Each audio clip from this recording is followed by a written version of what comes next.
Hormuz की लहरों के बीच चमकती धूप और दोपहर में एक भारतीय परिवार का चिराग हमेशा के लिए बुझा दिया गया। एक मामूली लकड़ी का जहाज जिस पर 18 भारतीय अपनी उम्मीदें लेकर सवार थे, अचानक आग के शोलों में तब्दील हो गया।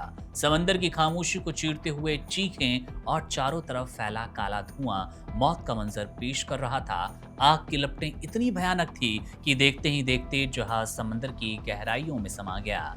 इस जल प्रलय में एक बदनसीब भारतीय नाविक ने अपनी आखिरी सांसें ली, जबकि 4 अन्य मौत को मात देकर बुरी तरह घायल अवस्था में अस्पताल पहुंच गए। हादसे की गंभीरता का अंदाजा इस बात से लगाया जा सकता है कि जहाज के पलटते ही वहां अफरा तफरी मच गई।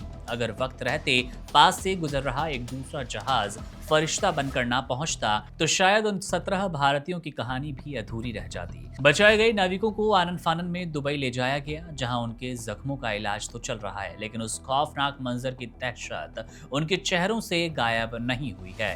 भारतीय वाणिज्य दूतावास के अधिकारी लगातार उनके संपर्क में हैं, लेकिन सबसे बड़ी बात ये और सबसे कठिन सवाल ये, आखिर उस लकड़ी के जहाज में आग लगी कैसे? क्या ये महज एक हादसा था या इसके पीछे कोई गहरी साजिश छिपी है?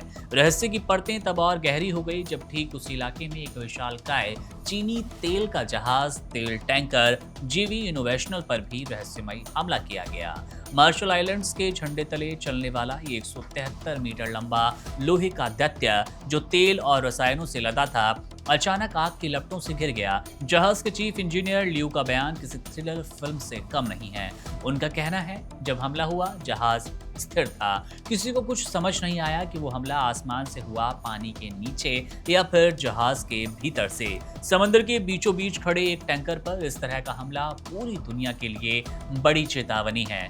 हॉर्मुज स्ट्रेट, जिसे दुनिया की तेल की नस कहा जाता है, तेल की लाइफलाइन वाला रास्ता कहा जाता है, इस वक्त एक बारूद के ढेर पर बैठी नजर आ रही है। एक तरफ लकड़ी के जहाज का पलटना और दूसरी तरफ चीनी टैंकर पर हमला। ये दोनों घटनाएं महज इत्तेफाक नहीं लगती।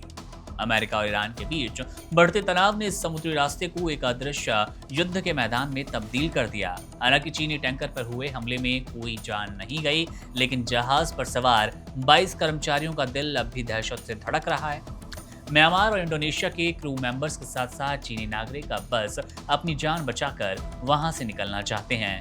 जांच एजेंसियां अब इस गुत्थी को सुलझाने की कोशिश कर रही है कि क्या इन दोनों हादसों का आपस में कोई कनेक्शन है। क्या वो लकड़ी का जहाज किसी बड़ी साजिश का शिकार हो गया या फिर खराब किस्मत ने उसकी बलि ली। उस एक भारतीय नाविक की मौत ने न केवल एक घर उजाड़ा, बल्कि अंतर्राष्ट्रीय समुद्री व्यापार पर भी सुरक्षा के बड़े सवालिया निशान लगा दिए। हॉर्मूज की लहरों के नीचे दफन राज अब दुनिया के सामने आना बाकी है, लेकिन फिलहाल वहां सिर्फ खौफ और अनिश्चितता का एक काला साया मंडरा रहा है।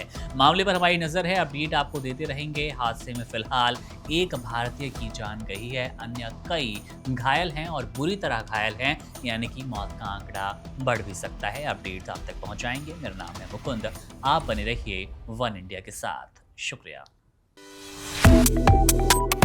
Subscribe to One India and never miss an update. Download the One India app now.